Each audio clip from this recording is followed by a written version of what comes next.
So, this week I am in Kuala Lumpur, and that's in Malaysia.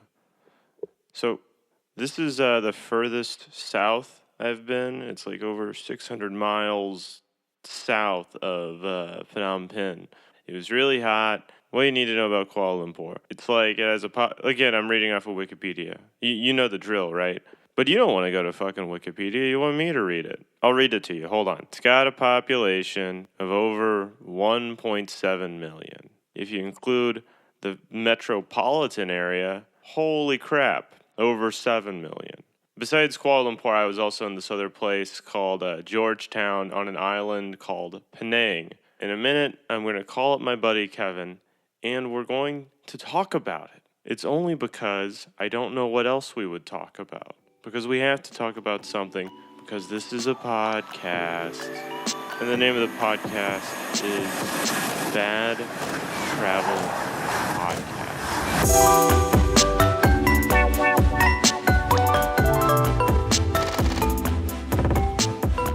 Hey Kevin, how's it going, man? It's going. Cool. It's a beautiful gray day here in the old St. Louis. Glad to hear that. I want you to suffer.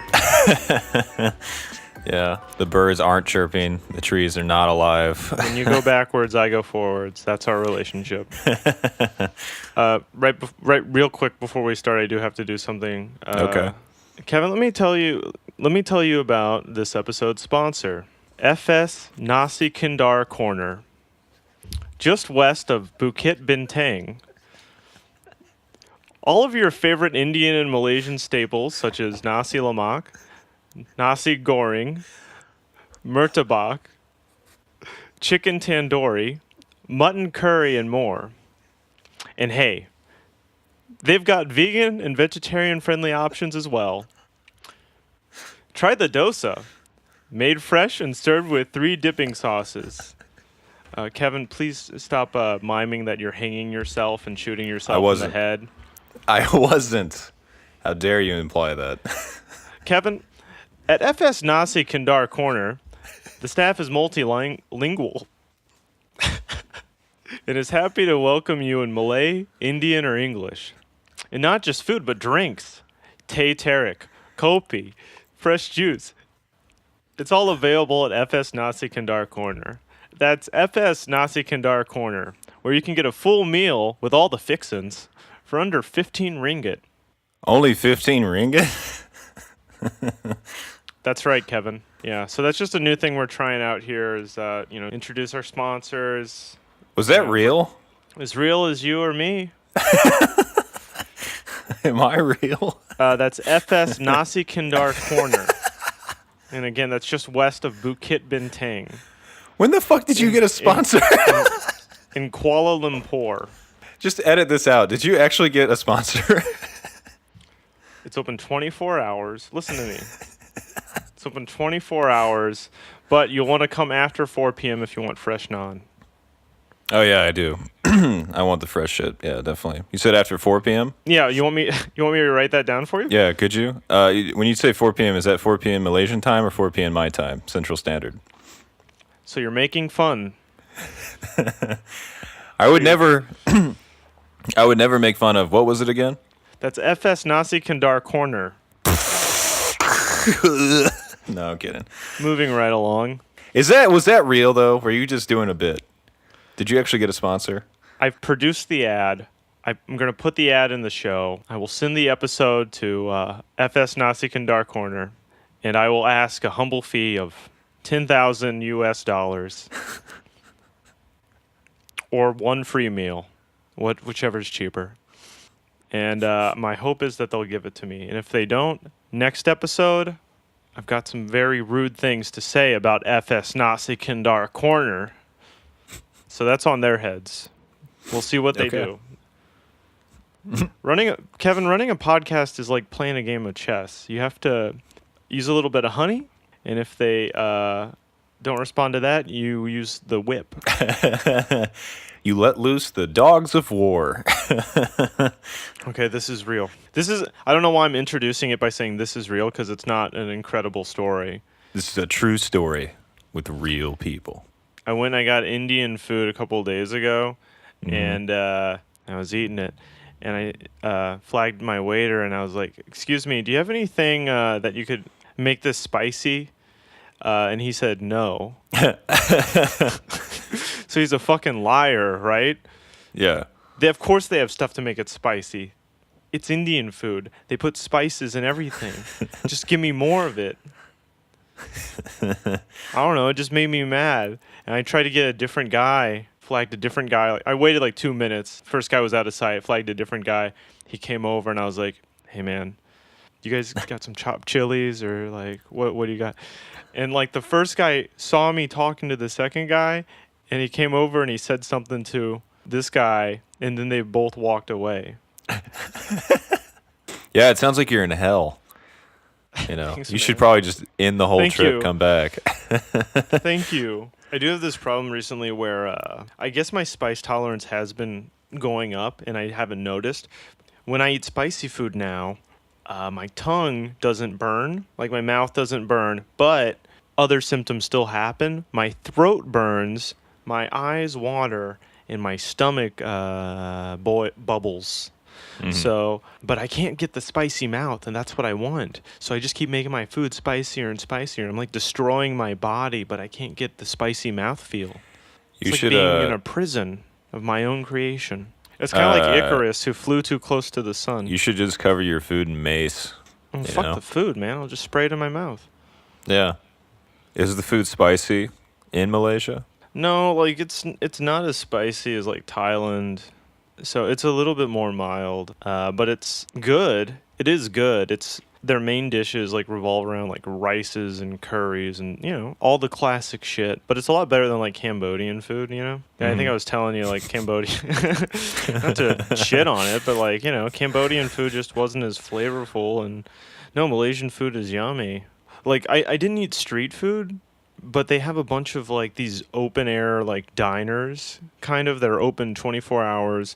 FS Nasi Kindar Corner, that's just west of Bukit Bintang, and I think they make like most of the dishes like once a day and they kind of sit under heat lamps, but it's still good.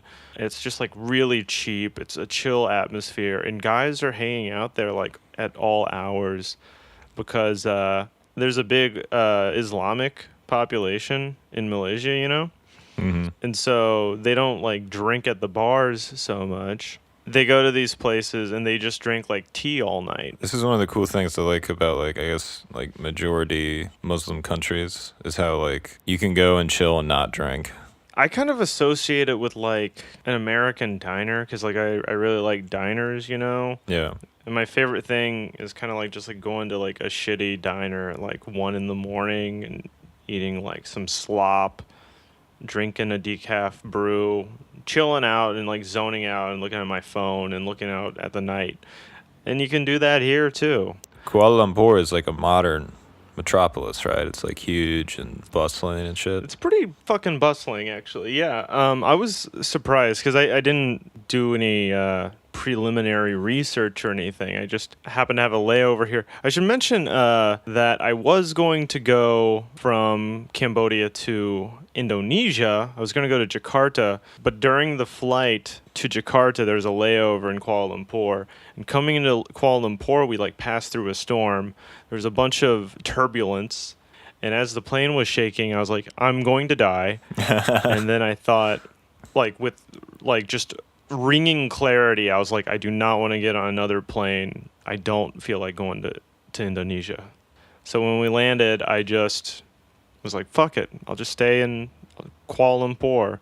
And I think I made the right move because it's like a refreshing change from the other countries I've been to. My God, I was so fucking happy. There's sidewalks here, and people, they're like usable. They're not just like cluttered with bikes and shit. You don't have to walk in the road. And not to sound judgmental, the other places, they're great. I love them as they are. Please never change. But sidewalks, mwah, c'est magnifique. You don't know what you got till it's gone, you know? I take sidewalks for granted, but you've had an experience without them. You know I what will I mean? never think about sidewalks the same way again. But yeah, Kuala Lumpur's cool. It's got a metro. It's got a bunch of it's got a bus system. It's got parks and a zoo, and it's like really green. It's maybe the greenest city I've been to, save for like some parts of Bangkok with like big public parks and shit. Mm-hmm. Kuala Lumpur is like a nicer, more organized, better looking city than almost any city I've been to, like in the United States. Yeah. So like I'm staying in this hotel. Yeah. I had been out for a while. I came back and someone was like, "Oh, did you go to like the Batu Caves? It's like this big tourist attraction. Everyone that goes to Malaysia goes to the Batu Caves. Mm-hmm. It's an incredibly famous fucking shrine, temple, whatever thing." They asked me like, "Did you go to Batu Caves?" And I didn't want them to tell me to go to Batu Caves, so I said yes. But I did not go. I did not go to Batu Caves. I know about Batu Caves. I landed. The plane landed immediately. People were jumping out of bushes and shit. Go to Batu Caves. I'm not. Mm. And I said, I don't care anymore about temples. I don't want to go. I'm done for a while. Taking a break. So they're like, oh, wow, how was it? And I didn't know what to say because I don't know what's there. So I was like, wow, what can I say? And then The Batu, incredible. in the caves, even more so. And the two together, huh? Whoa, It's you know? it's like PB and J. The guy at the hotel was like, "How'd you like climbing all those steps?" And I was like, "Whew, too many steps." He said, "Did you go all the way to the top?" And I said, "Yes." This other guest came out, and the hotel fucking manager guy was like, "Hey, he just went to Batu Caves." And she was like, "Oh my gosh, that's great. How'd you like it?" And I was like, The "Oh, Batu, man." incredible. I was like, "Oh The cave, man, on point. too many steps." You don't even need to go to any tourist attraction. This works anywhere. Just if you say you went to a country, you go to Spain or whatever, and they're like, "Oh, did you go to the, I don't know, cathedral or something?" You should be like, "Yeah." Mhm, And why you don't have yeah. to fucking talk about it? Because if you say no, they're like, "Oh no, oh no, you didn't go. You'll never get to go. Who gives a fuck?" I'm living my life. Do you know where I just came from before I talked to those people? I got a donut and I bought some toothpaste. Better than going to the caves. Fuck it, man. I have got things to do. Also, I heard there are too many steps, so why would I want to go anyway? That's a pretty good idea, though. Is just don't travel. Just pick up stuff from like conversational stuff. So you just go and like wander into dinner parties. Someone's like, "Oh yeah, I loved summering in Catalan. The cathedrals there, incredible." And you're like, "Yeah, I went to Catalan. Yeah, it was good as hell. Cathedral's really good. Yeah, I Can I went have some to- more hors d'oeuvres?" I went to Gamelon or whatever. Oh yeah, did you like it? Yes. Wow, he did go there. Best part of Spain, I think, having been to the other parts as well, which I did go to, that one definitely came up head and shoulders above the others. And I know about Head and Shoulders. I use it. I have dandruff. I had dandruff in Catalan, where I went. And you know what I thought? Too many steps. Too many fucking steps. Get rid of them. Give me an escalator. But I don't know. It's just like the most superficial way of like, oh, I checked off all these places. I just went to all the places. Who gives a shit? You're like really inspiring, probably listener wanderlust right now. Oh, I can't wait to see where Derek went this month or this week. Can't wait to see what his perspective. Fuck traveling. It fucking sucks. Don't do anything. Read the wiki, bullshit your way through the conversation. You'll be fine.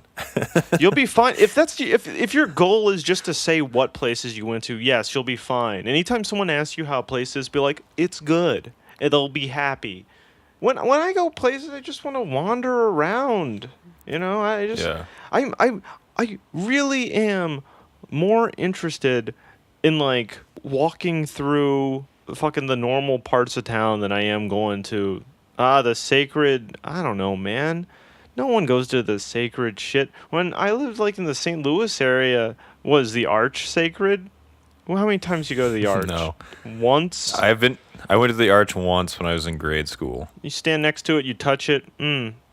It's metal. Coolest part about the arch is all the graffiti on it. The arch is always depressing to go to because that was where the old French Quarter used to be, and they tore it down to build the arch. And then they built a highway in between the arch and the rest of the city, so you couldn't even go to the fucking arch. So it's kind of like Kuala Lumpur a bit, don't you think? Thanks for bringing it back to Kuala Lumpur, KL as I call it. I saw you leering. You were like, I swear to God, if you start talking about this shit. No, I'm not. It's just like half my brain shut down as soon as we started talking about St. Louis. Your eyes would kind of get waxy. You're kind of like drifting off. You started drooling a bit. You're like, You're gonna delve into fucking St. Louis history. Ooh.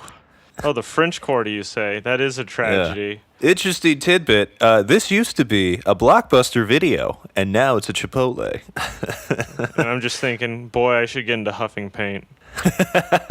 Every time someone brings up huffing paint, all I remember the trailer or commercial for this episode of Seventh Heaven. One of the kids huffed paint, and he like had the bag, and he like took it away, and he had paint all over his face, and they're like, and I was like, I as a kid, I watched that as a kid, and I was like, what the fuck? Why is his face all like golden and silvery and shit? Why would you want to look like that? And I didn't realize that paint can get you high. So really, the episode taught me that you can get high off paint. It's a good lesson to learn. Yeah. Yeah, I like in the very special episodes when someone starts using drugs. It's like, wait a minute, man, why are you using drugs? And then they're like, because life is hell. yeah. Well, then the character says the most true shit that's ever been said in the show. They say something like, I live in a fucking fake town with stupid friends. I don't care about my parents. My life is shit. And you're like, oh, this is the first time I can relate to the show. And now he's doing meth. Maybe I should do meth. And then all the characters are like, hey, man, stop doing drugs. Everything you said made complete sense and was absolutely 100% true. And drugs make you feel better. But what if you didn't do it and just went back to reading the Bible?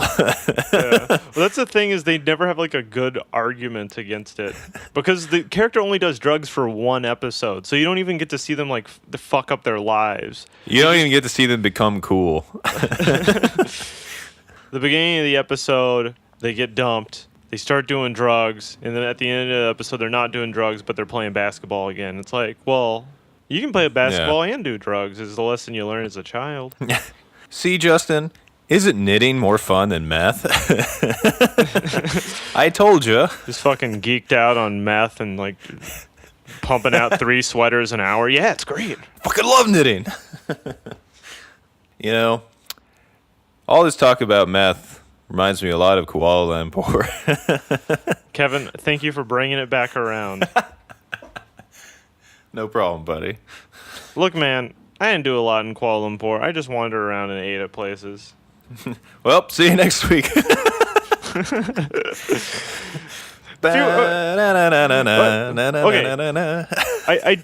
Is that the end credits? Have you ever fucking listened to an episode of this? That was the fucking Looney Tunes in credits. I don't know. Is this being recorded? I did. Okay. Oh, I did go to the botanical gardens. Oh, cool. I went to the botanical gardens. It's huge, actually. It's like a huge section of the city. And after walking through it for just like 5 minutes, this lady comes up, maybe just a little bit older than me, just talking to me, and I take out my headphones. And she's like, "Excuse me, are you walking in the botanical gardens?" And I was like, "Yeah." And she's like, "Is it okay if I walk with you? Because I'm alone and I don't have anybody to walk with." And I was like, "Okay, yeah, that's fine."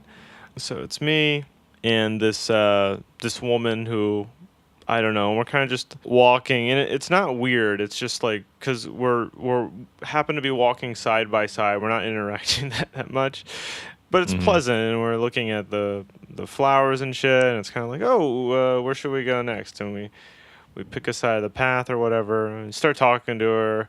Like, where are you from? She's from Vietnam, and I tell her, oh, I just went to Vietnam. I was in Ho Chi Minh City. I was in Hanoi.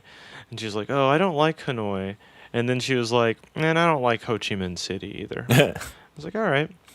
And then we get to like a tree, and she's like, can you take photos of me? And she hands me her iPhone, and she does like a pose with, she's like carrying an umbrella and a shopping bag and a hat. I thought maybe she was put those down, but no, she did. She posed with all of her shit, and she just did one pose. And I took a picture, and she just like remained still. And so I was like, okay, I'll take another picture. I took another one. And then I was like, okay. And she was like, more. So I took another one. She's not changing the pose. And I took another one. And a couple seconds passed, and I took another one. And I was like, okay. So I just kind of started going 1, 2, 3, 4, taking like a picture every second. And then after like literally 30 pictures, she's like, okay, I'm done. I was like, all right. A little weird.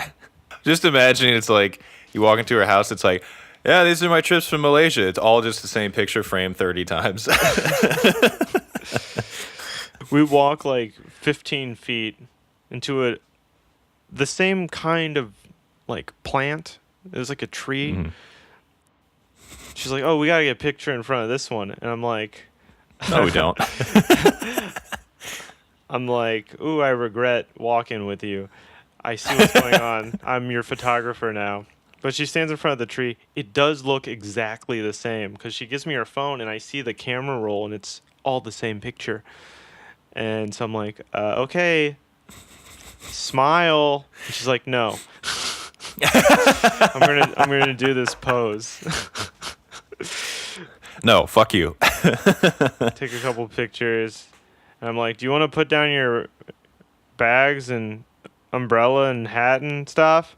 She's like, no. Take pictures. I keep taking them. I keep taking them. And so we kind of repeat this 2 or 3 more times. But, you know, I'm kind of at the same time like, this is interesting, right? I'm talking to a person from Vietnam who's also traveling alone.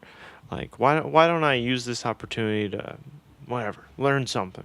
So I'm asking her, like, you know, what do you do back in Vietnam there?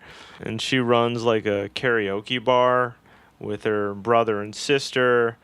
And I was like, oh, that must be nice with your family. And she's like, no. She asked like what I do. Nothing right now. I quit my job and I'm just traveling on savings. And she's convinced right away, like immediately, that I'm rich. She's like, oh, you have lots of money. And I was like, no, I don't have lots of money. She's like, you have lots of money. You travel. You do whatever you want. And I was like, I don't do whatever I want. For example, I'm with you. Clearly, I don't. Whatever. So I asked her, like, well, how do you like KL? She's like, nothing to do. I don't like it. I just shop. And I was like, all right. We're like, the conversation's breaking down. We don't have anything to talk about. And it has nothing to do with language barriers. It's just like, we're different. We're different folks. We're walking around for a long time. Eventually we sit down like by a lake and we're sitting there for a second. We haven't been talking for a while. And she's like, do you have someone you love? I was like, you, baby. I was like, what do you mean? And she's like, you have a wife or a girlfriend? And I was like, I don't have a wife, is what I said. And then she said, me either, but, you know, I'm always looking. And I was like, huh. I'm staring out into the lake. Right. I never look, and I never will. Someone needs to help me run my business. And I was like, the karaoke place? So you're good at English? I'm trying to change the subject because I don't even know what the subject is, but I'm like, you know, you're good at English? You learn in school? Or she's like, no, I'm not good. But maybe I practice with you and you teach me. I'm not good either. That's what I said, actually. We keep walking through the garden, and she's like, oh, I'm getting so tired. And then she, like, wraps herself around my arm, and I like.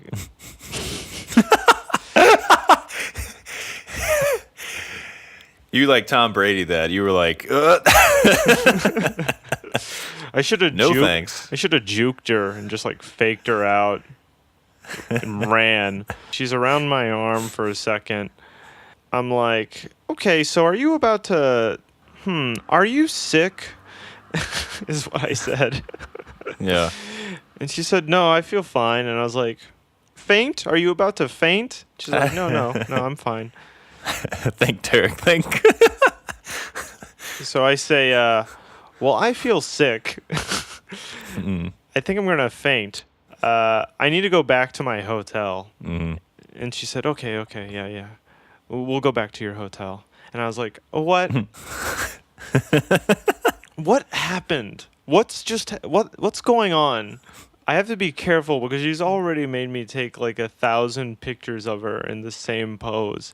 I could easily be tricked into marrying this person. You're just at the altar like, what's happening?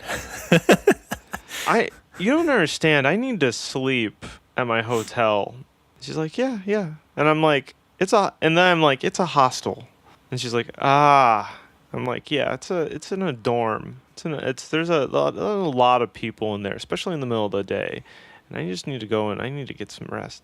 And so I say, well, hey, it was great meeting you, and I hope your pictures turned out great. And there were like some stairs next to where we were talking, and they went up a huge hill, and I just rockied that shit. I just fucking. Did you go 2 at a time? I was going 4 at a time. I was like fucking scrambling. I was using my hands.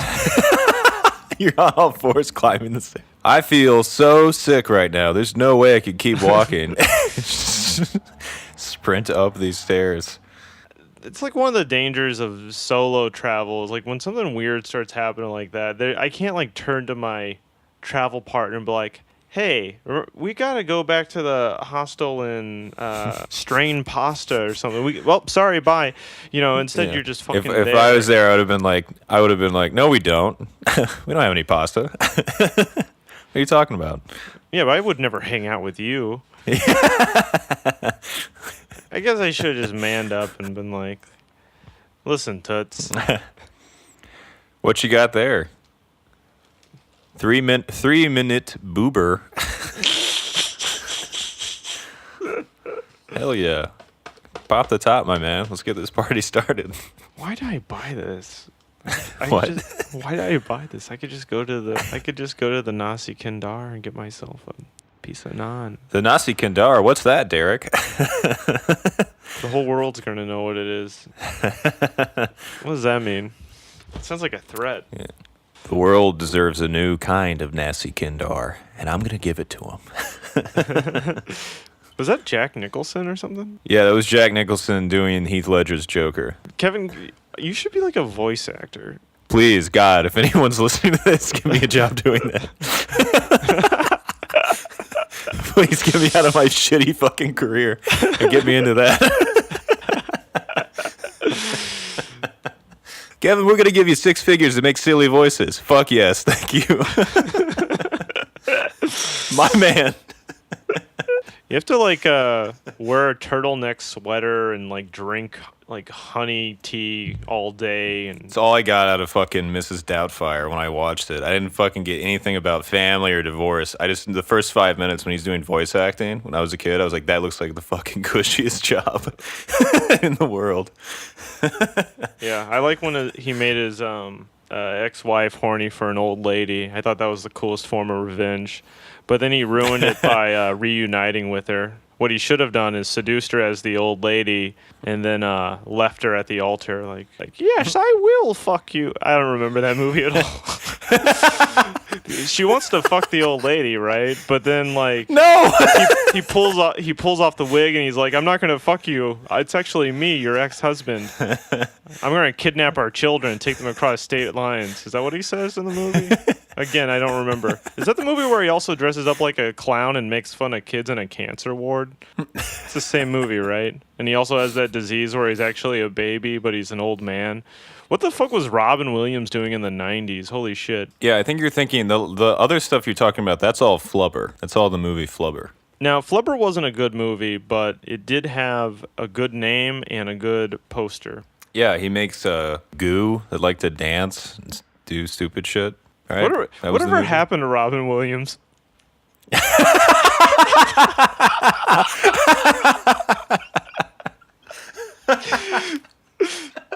never see that guy?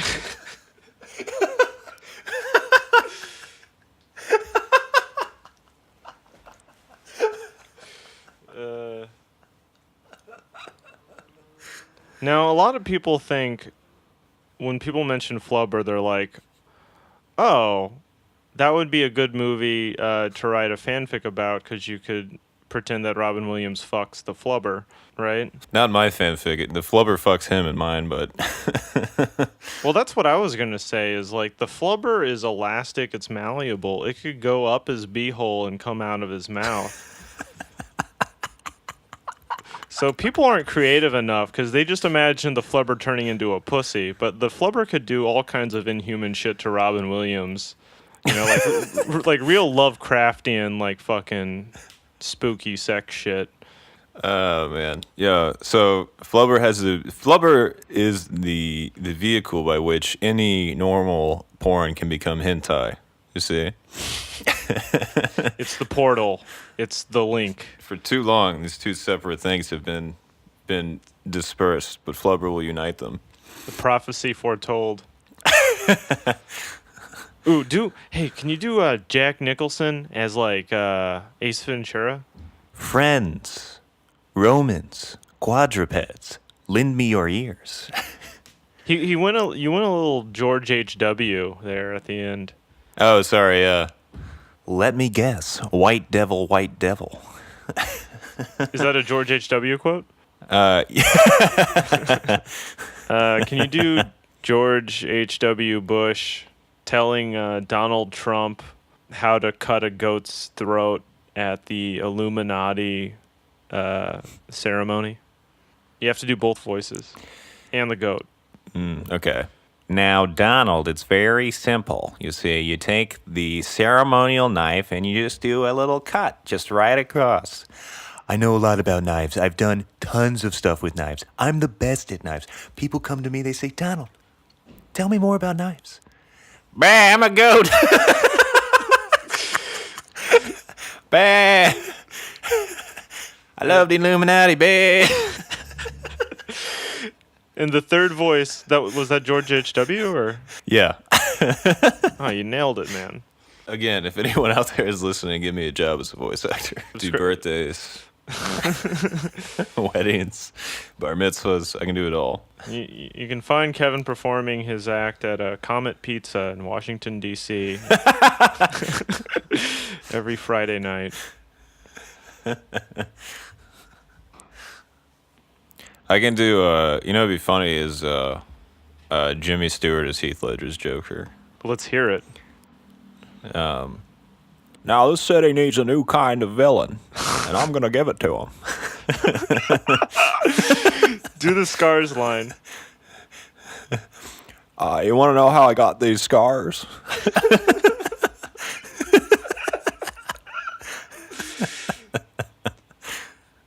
That's where you should really shine, is the synthesis between different things. Yeah.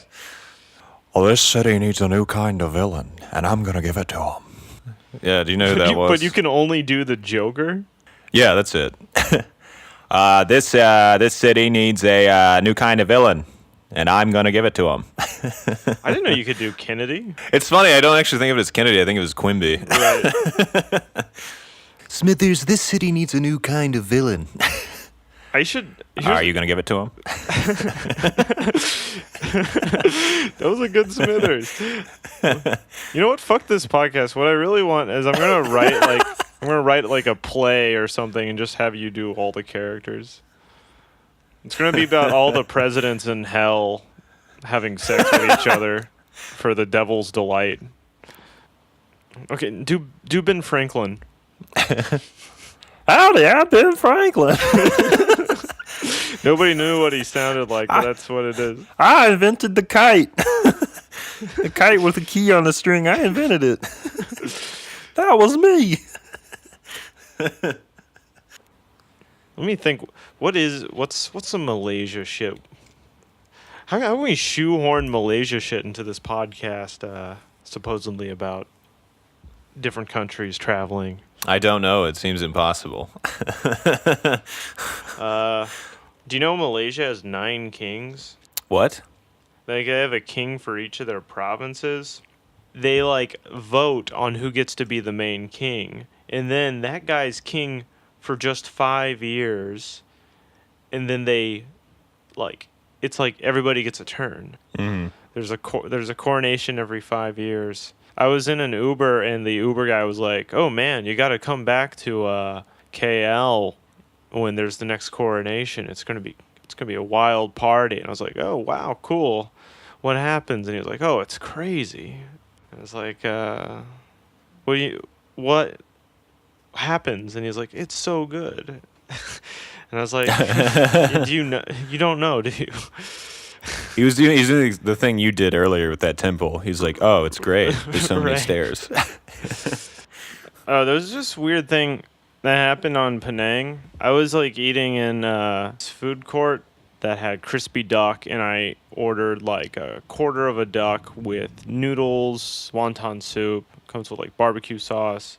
Super good. I was sitting down, I just started to eat it, and this old woman wheels up in a wheelchair besides me and says, "Oh, I'll have what he's having. That looks great."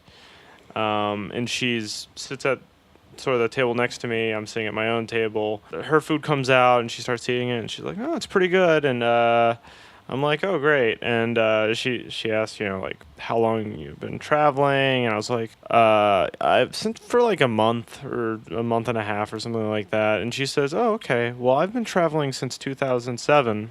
Jesus. Yeah. And she tells me that she sold her property in Northern California. Well, I mean, yeah. What do you think? But listen to the whole thing. Okay. She tells me like the reason she's been traveling that long is because she sold her property in Northern California, and she got like twice as much money as she thought she would get. It was like this 20-minute long story. It was like crazy detailed. You just kept going, but it was interesting. She met a woman on the street while she was traveling. That woman happened to be, quote, one of the top web designers in the world. She designed a website for the house. They posted the website through a local paper. Within like hours of posting it, they found a buyer. All this stuff. The buyer wanted the house so bad they offered double what it was worth, like that. And then she's just off. She leaves her life behind and she travels. And she was like name dropping all these places just like in quick succession. She's like Zanzibar, Namibia, France, Budapest, Grenada, Qatar, Marrakesh. Boise, Missoula, Fargo. All these like really dignified sounding places with all of her dignified sounding friends like Gerard and Roberto and all this stuff. You hate the old woman, I get it. That's cool. But I mean, listen, she's from a different world than I am. It was interesting to hear her talk. She was telling me like all this other stuff, like where it's like, money isn't important to me in that way. I was lucky to get what I have, and so I've been trying to use my money for good things. I've started projects in Kenya and in South America where we build wells and all this stuff. I'm not really asking a lot of questions. She's just talking. But, it's like this is an older person. They're telling their stories about their life, and it's kind of interesting. She's lived a varied and interesting life. So I'm listening. She tells me at one point that she's 71 years old. But I'm looking at her, and she looks like 50. She looks like very good for her age if she's 70. She tells me, You think that it had anything to do with the money? Kevin, again, listen to the whole thing. All right. After the house selling story, she kept telling stories. I think in total, I was sitting there talking to her and being talked at for about 4 hours. But I never like wanted to leave. It was a lot of talking, but I wanted to sit still the entire time because of the things she was saying. It was incredible. Maybe she's the most incredible person I've ever met in my life, according to her stories. It was like overwhelming. She told like these long stories about like traveling in the 80s and 90s, working for the UN in several different countries, how she was a PhD student in the 70s. Her mom was like a famous artist, a painter who's in many museums. Her stories kept having this recurring theme of like she's working in the UN, or she's working with the UN in a country, and like her boss is this guy, and the guy wants to get her fired, but then she like does something that wins over the guy above that guy, and then suddenly she's promoted. Like, so like very casually like listing off these stories, and not weirdly, just like in a I'm a good storyteller way. Like, there are no ums or uhs in her speech. She's just going like with complete certainty of the things she's saying. She's incredibly sincere, and she's like, I am autistic, and she was telling me like I feel everything, I see everything, I remember every detail, all this stuff. And she says, I know 10 languages, I speak 10 languages. And when she said that, I thought, there's no fucking way you speak 10 languages. She says, I speak Thai, Swahili, French, Arabic, Italian, Spanish, like a couple others. She doesn't falter ever when she's talking to me. When I told her, I think I'm going to go to Japan pretty soon, she told me a lot of very specific things, like after you land, do this thing, get off, go to the thrift store, blah, blah, blah. I'm being like thrown so many details that I'm not even kind of thinking about them. She's just mentioning stuff and then she's moving on, like incredible shit, and then just moving on. Mention like just story, story, story. She's saying like I've taught management for many years. I don't know what she did her PhD in, but she says she studied psychology, sociology, philosophy. She says I've lived in many of these small villages in Africa, and sometimes I've been the only doctor there. And I thought, what do you mean you've been the only doctor? But she was already on to something else. She was talking about like a near-death experience where she managed at the last second to avoid a head-on collision in the Thai countryside. And then she's talking about how she worked as a translator. At one point, she sees that they have these coconuts, and she goes to order one. The guy brings the coconut, and he's like, it's 8 ringgit. And she says, oh, I thought you said 1.8 ringgit. Before he got there, she was like going on and on about like, oh, these coconuts are great. They have all the enzymes. She was telling me she's like a fucking advertisement. She knew everything about these coconuts. And as soon as the guy said, oh, it's 8 ringgit instead of 1.8 ringgit, the difference there is 8 ringgit is $2, and 1.8 ringgit would be like 40 cents. Mm-hmm. She says, I will not buy the coconut for 8 ringgit. And the guy's kind of annoyed because he had to like make it, like puncture it. And so he like goes away a little annoyed, and she's like, it's not about the money, it's just about what's fair. And for some reason, that specific thing made me wonder, is this person I've been talking to completely full of shit? Is everything she's saying to me a lie? Because she's saying so... There's like a lot of stories, but they're all like unverifiable. And it's just a lot of information. It's almost kind of like, how could all this shit happen to one person in their life? And also, why am I getting your whole life story all at once? Like in like almost a stream of consciousness way, as if you've told these stories a million times, because there's no like pauses or anything. And again, she doesn't look 70 years old. So I just have this like creepy feeling of like I kind of have my guard up after having a bunch of weird interactions with people, like the girl at the botanical gardens almost getting scammed in a bunch of different countries, and then just the weird people you meet. I always have my guard up a bit, and there's this old woman telling me her life's tale or whatever, and I'm like, what the fuck is going on? I feel like I'm either talking to the most incredible person I've ever met or a full-blown sociopathic like narcissist who is making up a bunch of shit, a bunch of stories that sound very prestigious because she's talking about like going to all these like universities, talking to the top professors, how she worked in all these different countries for the UN humanitarian aid projects. They built 50 wells. Meanwhile, there's a couple things that she never talks about, which is like she has a daughter that she like barely mentioned once, and mostly to like point out that she was ungrateful. And then she has a husband. She's like, and I loved my husband, and then it was like on to something else. It's there's a strangeness to it, and I'm also thinking, who has the fucking energy to like say all this stuff to a stranger? So I'm wondering like what is she getting out of this? Does she want me to like regard her as this like globe-trotting like woman of mystery? And what do you think? Yes. Yes, dude. Yes. That's what it Like sounds like, right? because I've met people that are like this. You know what I mean? That actually do that shit, Mm-hmm.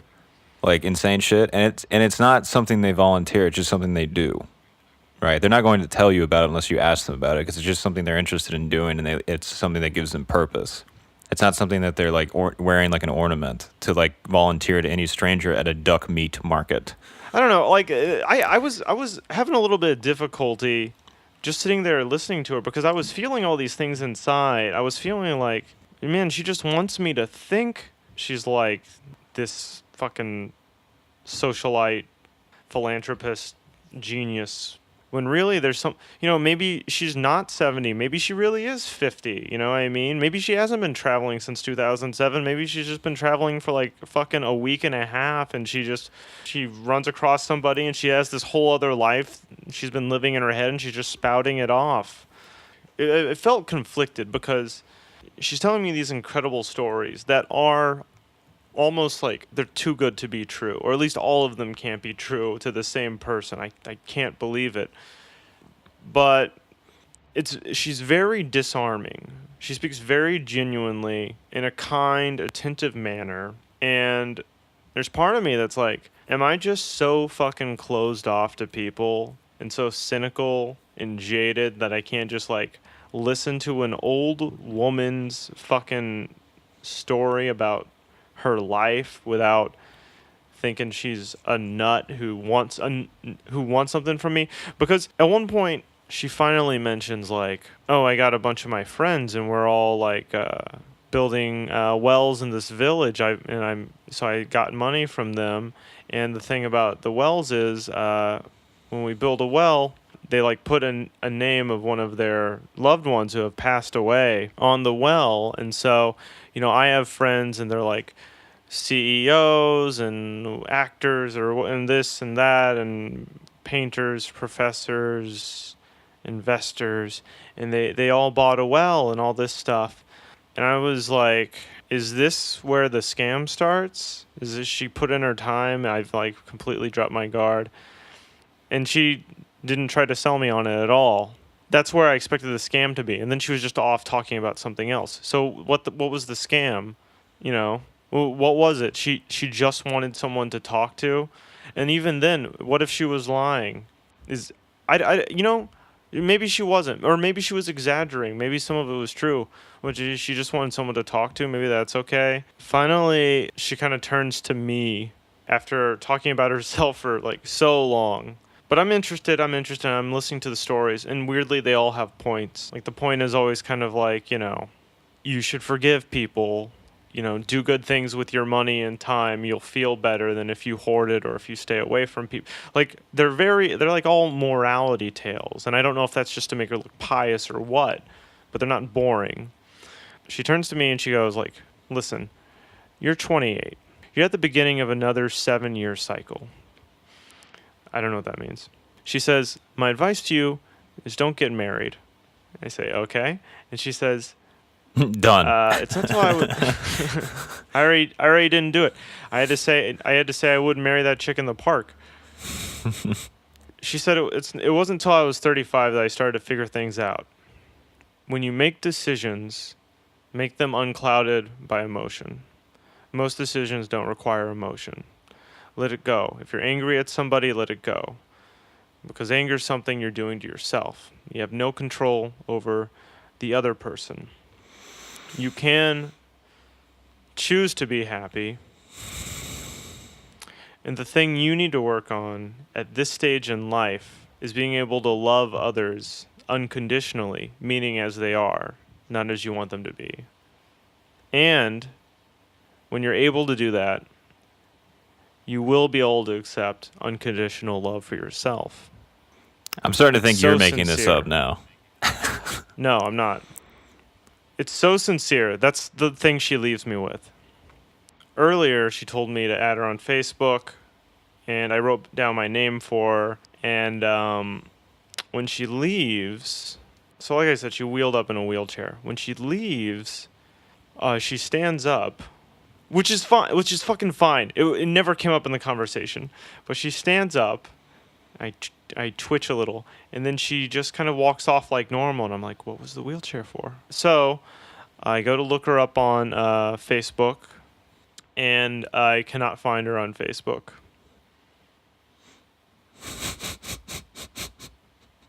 I couldn't find her on Facebook. So I kind of like leave the food place mystified because I'm like, what the fuck just happened? You know, because Add me on Zanga. it was just this really long, interesting, but like painful conversation with somebody who was a really good speaker who throughout the conversation would like target me with this shit that I couldn't help but like empathize with. You know, when somebody tells you something like, you can choose to be happy and says it to your face after you've been talking to them for hours as if they know you, it's a little bit disarming. Yeah. And I know that's like a trick. You know what I mean? I know that's like if she was out as a narcissist to just get me to connect with her, it didn't entirely work because I couldn't connect with her in that way. But when she said stuff like that, it affected me. I couldn't help it. She was like, be happy. And you're like, oh, I'm out. I don't believe it anymore. Well, that's the thing. Again, like, all of her advice was very practical. And I was thinking, like, well, if somebody fucking followed all this advice, they wouldn't be a liar who is, you know what I mean, just talking to somebody to, like, puff themselves up. Also, if she knew all these fucking amazing people, why would she need to talk to me? Well, then I thought, well, maybe she's just a good person. So, again, I'm just, like, stirred up. I'm shook by this fucking angel or whatever. You know what I mean? This glowing, magnificent person. But as I leave and I can't find her on Facebook, I'm like, well, there it is. That's the fucking trick, right? She doesn't exist. She gave me a name. I look it up. Nobody has it.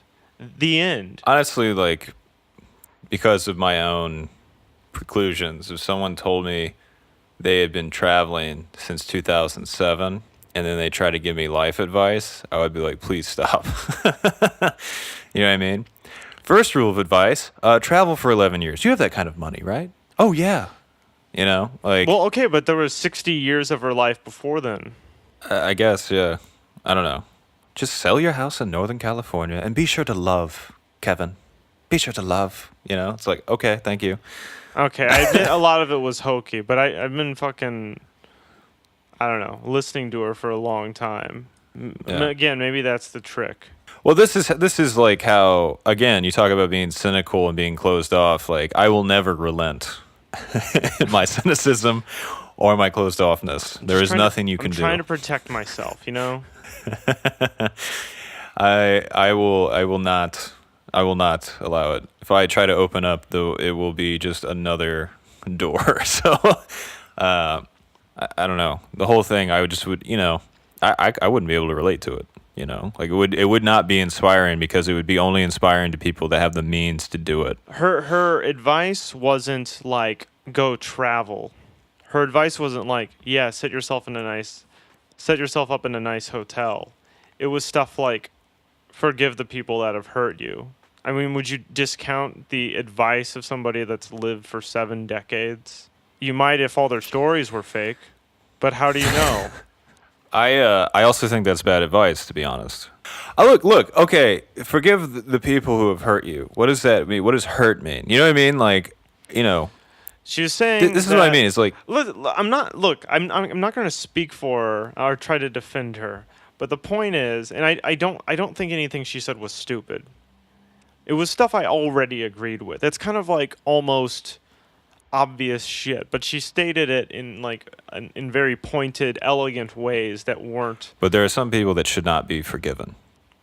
I agree. It was just like general advice. I sure. I mean, it just sounds like it's just hokey stuff I'd read in The Secret or something. I do know what you mean. I was just talking to you about it that way because I wanted to try to like illuminate a little bit of how I felt when I was listening to it. At some level, it doesn't matter if it is real or fake or not. If it's a good story and you get something out of it, then that's fine. Yeah, But yeah. I would be suspicious. It's not like you can't get truths out of a lie. It just I don't know if those truths like if it was me and I sat through that long conversation and at the end she was like, forgive people and unconditionally love, I'd be like, damn. Kind of cratered at the end there. I don't know. Maybe it's just that some of the things that are true are banally true, and then even when we hear the things that could help us most, we'll dismiss them because we've heard them a million times. You know, there's a difference between knowing something and realizing it, you know, through the action of belief. In any case, Well, at the very least, you met an interesting person or someone that was pretending to be one. exactly. But, so today, I got a friend request. It was from the name she gave me on Facebook, the one I couldn't find. I don't know if it was like privacy settings or what. I accepted the friend request, and I started looking down the timeline. She was telling me all this stuff when we talked at the food market, like, oh yeah, I just came from Zanzibar. Oh, I have friends in Japan. I have friends here. Last summer, I was in France at Gerard's place, and all these fucking details. And I looked down her timeline, and everything she told me was true. Oh, cool. She was in Zanzibar. She was in Paris. She was all these places. There are photos of it. It's not just text. It's not even like a dummy account. It's like this is all shit. I looked through her friends list. She has friends named Roberto. It lines up. I can't verify the shit about like her 20s and 30s and all of that fucking stuff, or like the way she sold her house, or all the other, you know, very coincidental just so stories she told me. But like, according to her Facebook, at least the last couple of years, though, like she has been living this life. Oh, maybe she does fucking know 10 languages. I don't know. Probably. I mean, if that's true, then she probably did work at the UN, and she probably met a bunch of people through the UN. Her Facebook's Right. full 4-star hotels and shit. I scrolled back so far that I found out she's a Bernie bro. Cool. Nice. I scrolled back to 2015 because it's like there's got to be like something. Some of it was bullshit, right? Well, that's it. That's it, Derek. In the eternal struggle between optimism and sincerity and nihilism and irony, it appears you've met a worthy foe. Yeah, it sucks. You've met a worthy foe from the opposing side. I mean, it's weird. It was like a volley from another universe, and yeah, I walked away just thinking, what was this weird Lynchian fucking encounter? I walked away feeling so weird that somebody would just be like genuine and like utterly wholesome in all. Look, even if you think the fucking advice is hokey, it was delivered with such an like attitude of like, I want to help you. I want things to be happy, not in a hippy dippy way, but just kind of like this is life, let's live it sort of way, completely antithetical to my being, and it was like holy water hitting a demon.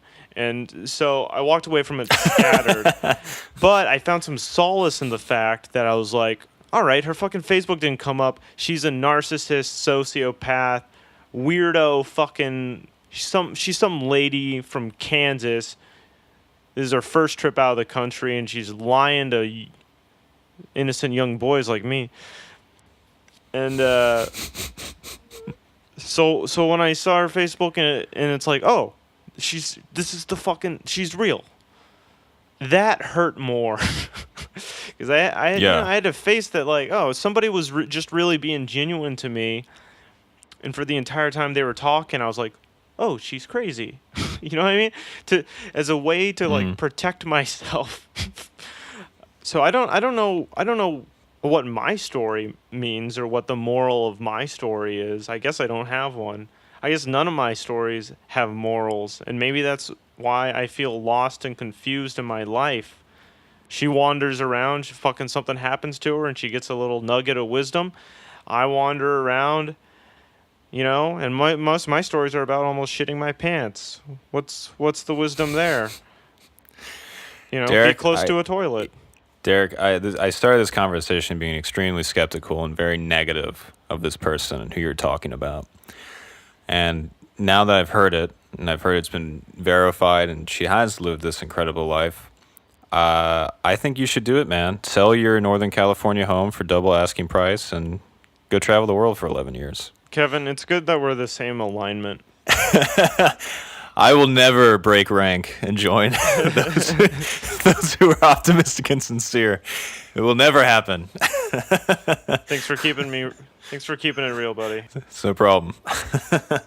Imagine walking around and looking for morals and things. It sounds horrific. It's a better outlook to have where you just go, there are no morals, and I'm about to shit myself. This is life, baby. Yeah, I'm going to find you like 2 years from now. Like, you just totally break communication. You're going to be like in some fucking ski lodge in Aspen with like a sweater around your neck talking about how you've learned so much in your travels. Suddenly I'll talk like this. I was hanging out with my friend Jacques. It was the funniest thing. The funniest thing. I said to Jacques, I said, isn't this just like Namibia to be like this? This is the kind of magic you find. I was telling my friend Geert as we were noodling our way down the Genevian mountains, I said, why don't we summer in Madagascar this year? I think it's a good time. And why don't we learn a lesson while we're there? The most bougie thing you can do is fucking learn a lesson. It's fucking terrible. When I hear somebody improve themselves, I'm like, all right, sell out. Stop trying to be happy just to piss me off. I want you, Derek, after this we're done recording, I want you to go look in the mirror and look at yourself and say to yourself in the mirror, love unconditionally, and see how that feels. Okay, but I'm going to be jacking off while I do it.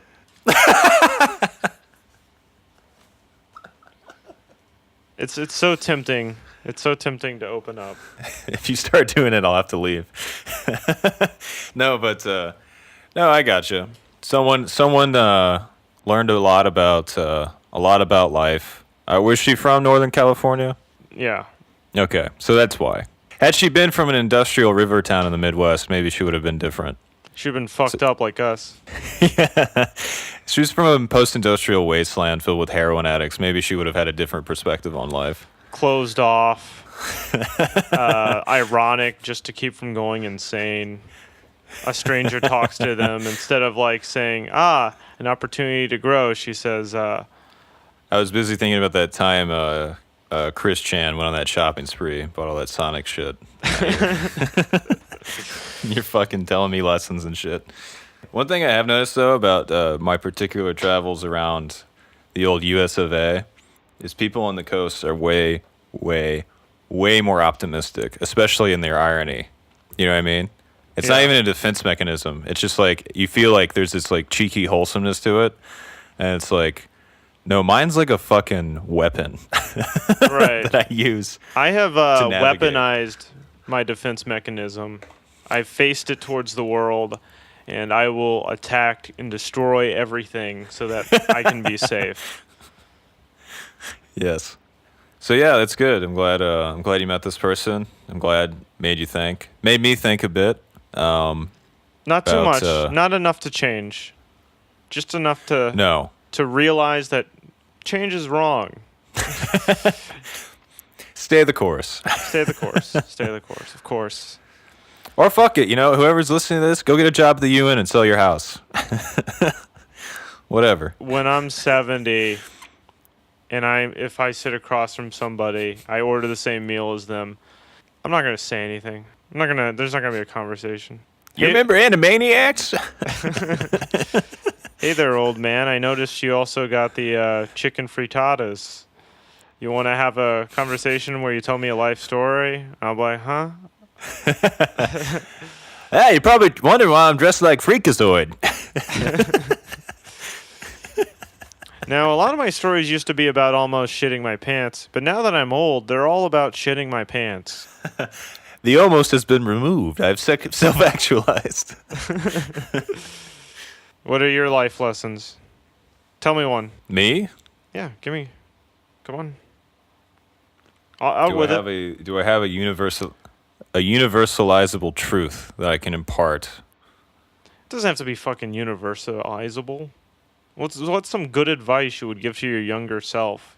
I don't know. Probably leave sooner. Same advice here. Yeah, I could take that. Yeah. But that's something I always knew. So that's the thing. Somebody tells you something, you already know it. Doesn't matter until you use it, right? Yeah. I don't know. Love unconditionally. It's just like it's such a weird. I understand what she was trying to say. And I believe that really helped her in her life. And maybe there'll even be a time when it helps me. You know, so that's what I mean. For example, your advice to your younger self. When your advice to your younger self is leave sooner, you knew that. If someone told you that, it wouldn't have accelerated things. Why? Someone tells you love unconditionally. You hear it when you're 15 or 25 or 30, and you're like, hey, that's retarded. Then later, you're like, oh my God, people are all that matter. I've been jaded, closed off. All of this anger I've built up is a defense. I'm afraid of being hurt. I need to open myself up and love unconditional. Just hypothetically, don't argue against it, asshole. I'm not fucking trying to convince you to do it. All right? I'm just saying. I'm not gonna argue against that it. could happen. Okay? Right? Yes, it could. And I think what you said, your lesson is actually more important, which is people matter. You know, I mean, your life is structured around a social circle, so you should really be paying attention to it. Otherwise, you're going to be just completely detached and meandering through life, right? You're going to have no thing guiding you or grounding you. You know, you're going to go insane. You're going to be like those people in Montana or whatever. Like, you know, you got to fucking invest in that shit and like focus on it. I don't know, like, I don't know, just whatever. Yeah, sure. Okay, fine. Well, I think that might be a good note to go off on. Yeah, fuck it. Yeah, do it, bitch. Love unconditionally. Make me.